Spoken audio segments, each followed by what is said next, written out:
Bismillahirrahmanirrahim. Momen-momen diterimanya doa. Yang pertama kata beliau adalah malam Lailatul Qadar. Ini sudah masyhur ya. Kemudian yang kedua antara azan dan iqamah. Nah, ini usahakan teman-teman selalu luangkan waktu karena azan iqamah itu pendek sekali waktunya. Tapi Allah Subhanahu wa taala kabulkan ya. Karena kata Nabi SAW di dalam hadis yang diriwayatkan oleh Tirmidzi dan disahihkan Al-Albani, doa di antara azan dan iqamah tidak ditolak. Kemudian di penghujung malam ya, menjelang subuh itu sepertiga malam, itu jelas hadisnya di mana Nabi SAW bersabda, kalau tertinggal sepertiga malam maka Allah akan turun ke langit bumi lalu bertanya kepada para malaikat, adakah yang memohon saya berikan, adakah yang minta tolong saya tolong, adakah yang punya hajat saya penuhi. Kemudian juga saat mendengarkan ya, panggilan azan menuju sholat fardu, sebagaimana disebutkan dalam hadis Abu Daud dan disahihkan oleh Albani. Ya. Juga termasuk ketika hujan turun, ya. Sebagaimana disebutkan dalam hadis riwayat Abu Daud dan dihasankan oleh Albani.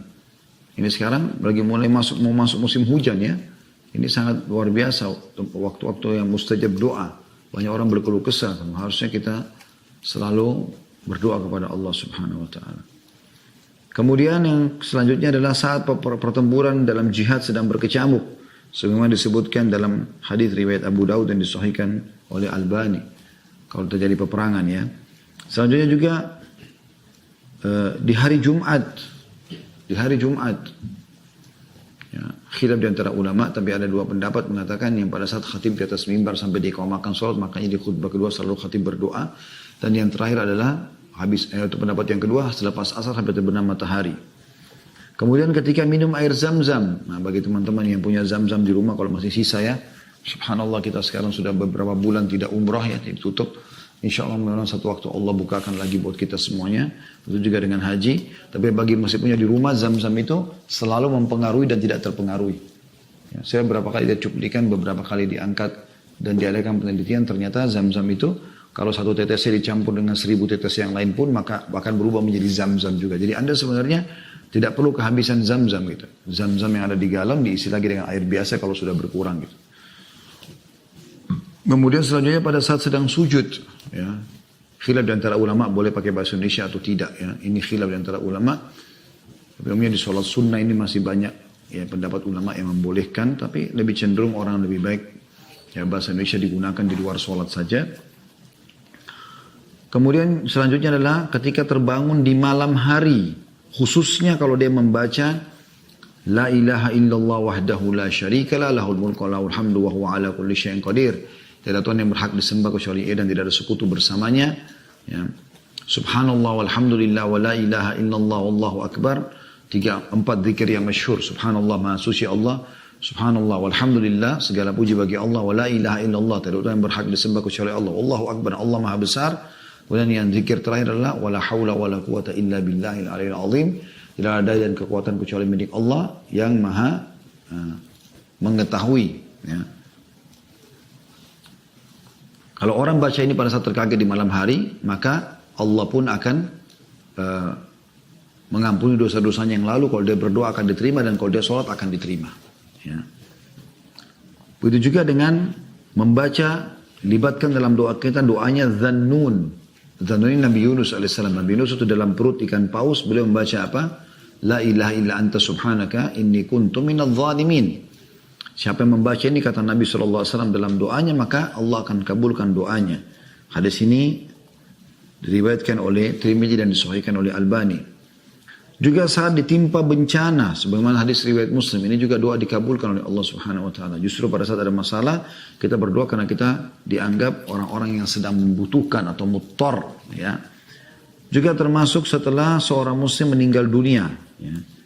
Riwayatkan Imam Muslim, maksudnya orang yang hidup mendoakan orang yang sudah mati, ya. Kemudian juga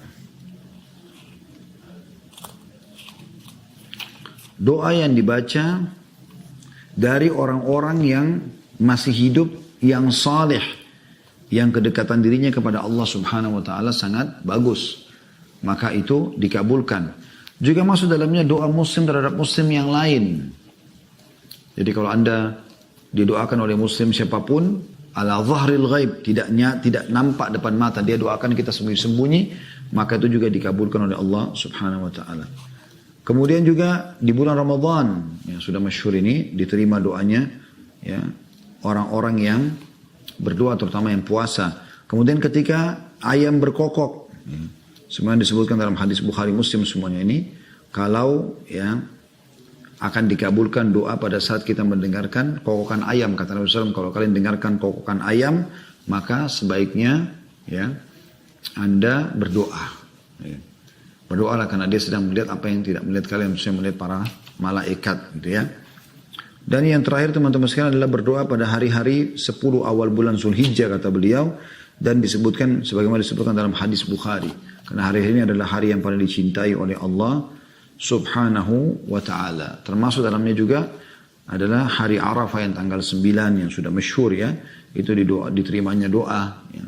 Kemudian di Masy'aril Haram, di Muzdalifah, di Mina, di Arafah, ini semua termasuk hari-hari yang mulia untuk diterima doa kepada Allah Subhanahu oleh Allah Subhanahu wa taala. Jadi teman-teman sekalian yang kita jadikan sebagai bahasan kita pada pertemuan sekarang, semoga saja bisa menambah informasi buat Anda semua, dan saya sarankan kalau teman-teman mau lebih jauh mendengarkan cukup banyak sekali kisah yang saya sampaikan di YouTube, itu Anda bisa mengikuti ceramah kami yang judulnya Dahsyatnya Doa.